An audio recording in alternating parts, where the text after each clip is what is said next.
নমস্কার, তিয়াশা রান্নাবান্নাতে আপনাদের সবাইকে স্বাগত। আজকে শেয়ার করব খুব সহজেই কিভাবে কড়াইশুঁটির কচুরি বানাবেন সেই রেসিপিটা। আপনাদের যদি কড়াইশুঁটির কচুরি বানানোর সময় পুর বেরিয়ে যায়, তাহলে কিন্তু একবার এই রেসিপিটা এইভাবে ট্রাই করতে পারেন। একদমই পুর বেরোয় না, আর খুব সহজেই কিন্তু এটা বানানো যায়। আর পুরটাও খেতে কিন্তু দারুণ টেস্টি হয়।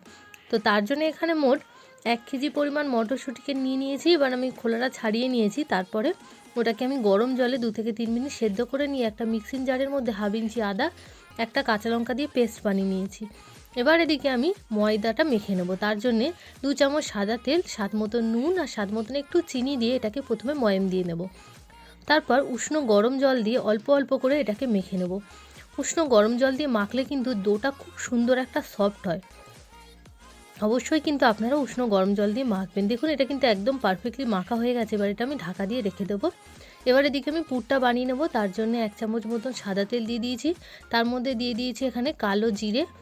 তো এটাকে হালকা একটু নাড়াচাড়া করে নিয়ে তারপরে পুরটা এর মধ্যে অ্যাড করে দিয়েছি। এবার পুরটা দিয়ে 2 থেকে 3 মিনিট মতন এটাকে কিন্তু নাড়াচাড়া করে নেব। এইভাবে কড়াইশুঁটির কচুরি বানালে খেতে কিন্তু দারুণ স্বাদের হয়।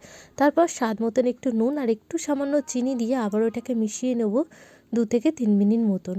মেশাতে দেখবেন পুরটা কিন্তু একদম একটা শক্ত শক্ত ভাব চলে এসছে, কড়া দিয়ে খুব সহজেই উঠে আসছে। তখনই বুঝতে হবে যে এটা একদম রেডি হয়ে গেছে।